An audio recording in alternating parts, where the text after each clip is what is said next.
Kindly sit down. Salamat po. I'd like to greet the following: Secretary Delphin Lorenzana, Ambassadors Kazudi Ishikawa, Mr. Michael Kliszewski, Excellencies of the Diplomatic Corps, Governor Albert Garcia, Commissioner Rene Escalante, Mayor Alicia Pizarro, General Eduardo Anyo, and the other service commanders, esteemed officers and members of various veteran organizations, fellow workers in government, mga mahal kong kababayan. We are drawn together each year on the sacred ground to honor the gallant men and women who paid the ultimate sacrifice for our nation, for our people, and for our future. These are words uttered in utmost respect and gratitude for those who faced the biggest challenges and proved that they had much bigger hearts of courage. 75 years ago, the last stand was taken here in Bataan and Corregidor. Blooded yet unbowed men and women stood their ground to defend ang ating inang bayan and the values we hold dear. We were a young democracy then transitioning from colonial rule. But in that war, we never asked for. We fought shoulder to shoulder with the country that is now the Philippines' only defense treaty ally, the United States of America. This shared juncture in our past should be the firm basis for moving our relations forward with full and mutual respect and sovereignty. As we fought together to stave off the enemy, then, so we should help each other to address the threats that confront our societies, our region, and our world.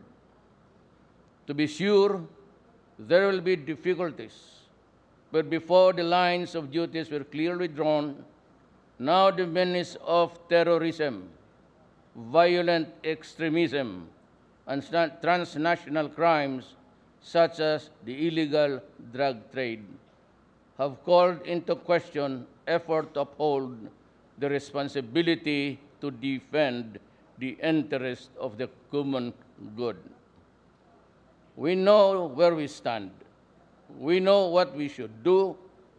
We will be undeterred in our efforts to secure for the citizens the future they deserve based on the mandate reposed on us by law. 75 years ago, this site became the altar of valor. Today, we should be reminded that amidst the traditional emerging challenges we face, we must not be afraid to fight the good fight when we know it is our hearts of hearts that we do so in the exercise of a solemn duty. That boldness is humbly edified here in Mount Samat. This monument stands firmly for those who fought and fell. This is the bastion of the indomitable spirit that allowed us to rise again as a nation.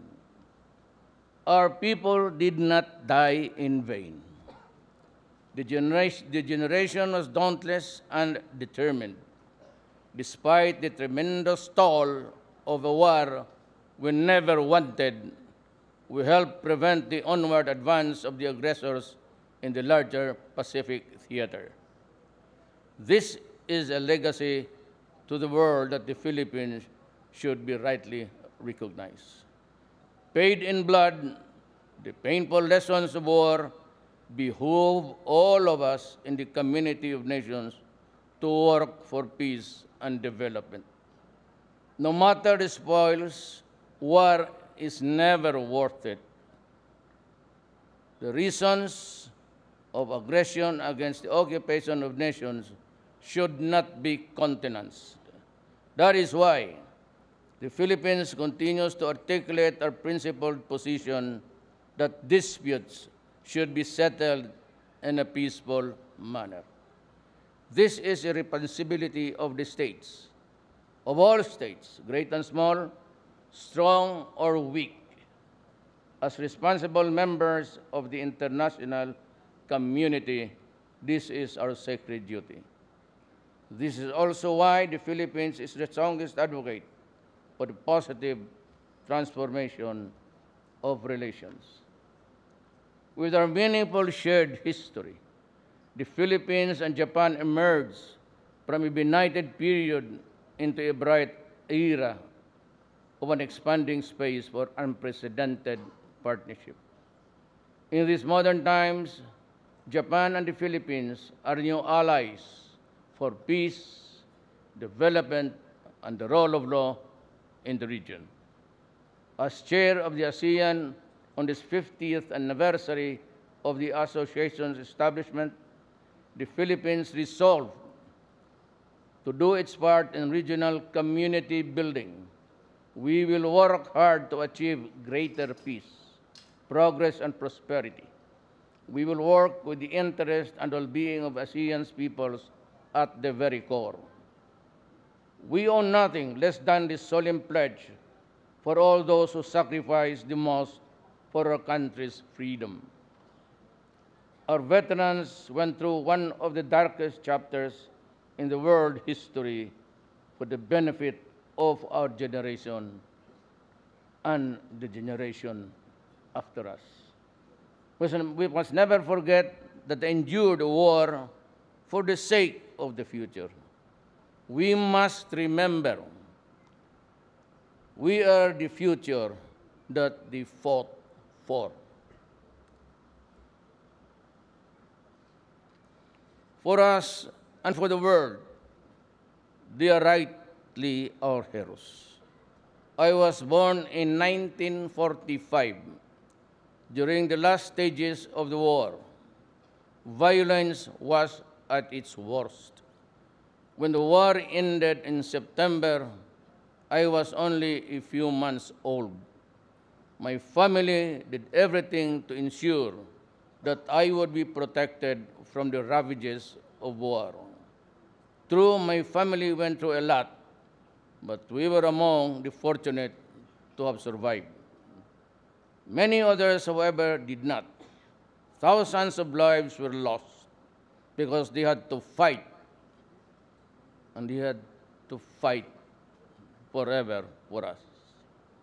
They did not know me. They did not know my family. They did not know all of us, but they died for us.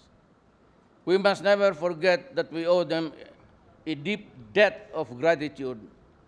Utang po natin sa kanila ang ating buhay at pangsamantalang ating bayan.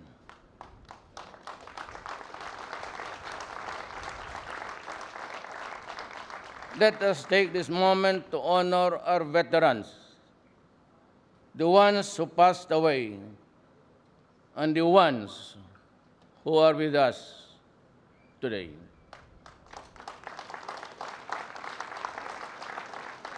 No matter what we do, we can never do enough to repay you. But I would like for you to know that your government is doing much, much more. Our surviving veterans have suffered much. They should not suffer more. In the twilight of their years, they deserve a better life. I assure our veterans, their families, that we are prioritizing your entitlements. We have settled the backlog in disability pension. We also made the management of almost 2,000 pension accounts more efficient. Veterans with conditions and their dependents can be assured of free health care at the Veterans Memorial Medical Center and 152 veterans accredited hospital. I am instructing them today to further improve their services and accessibility. As a legacy to the next generation, we have subsidized the education of more than 2,500 our veterans' dependents under the Scholar ng Bayan program. With the education, we hope they can secure a better future. These entitlements do not compare to the sacrifices that you have made, but we want you to know our nation, our people are grateful to you for what you have done, and we will do better. I ask our young people today to look at your elders with much respect and to view them with a deep sense of thanks. Take the time to recognize them because what I say is not right. It is the truth. Without them, we would not be here. Let Araw ng Kagitingan remind us all that Filipinos are capable of tremendous feats of heroism. Let this monument be a beacon to all to be brave in the midst of challenges and uncertainties. Let today be an occasion to reaffirm our vow. We will never waver in our efforts to secure what is best for the greatest common good for our nation. This is the sacrifice of our generation. This is our burden to bear. This we have to take on so we can say, we deserve the ultimate sacrifice paid in the name of our nation's prosperity. I'm supposed to say maraming salamat po, but I have something here for you. Before I end my speech, this is really actually a pronouncement from my office. I am directing the Department of Budget and Management, DBM.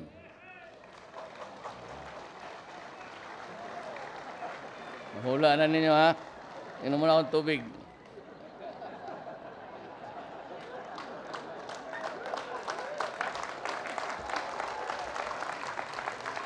Mabilis pa si Lolo mag-project. I'd like to repeat it. I am directing the Department of Budget and Management, DBM, and the Department of National Defense to expedite the early release of the AFP's retirees' pension credentials for fiscal years 2008 to 2013 in the amount of 6,421,000,000. Mabuhay ang veterano! Mabuhay ang Pilipinas! Saludo ako sa inyo, sir. Sana may gira rin para mahiro kami.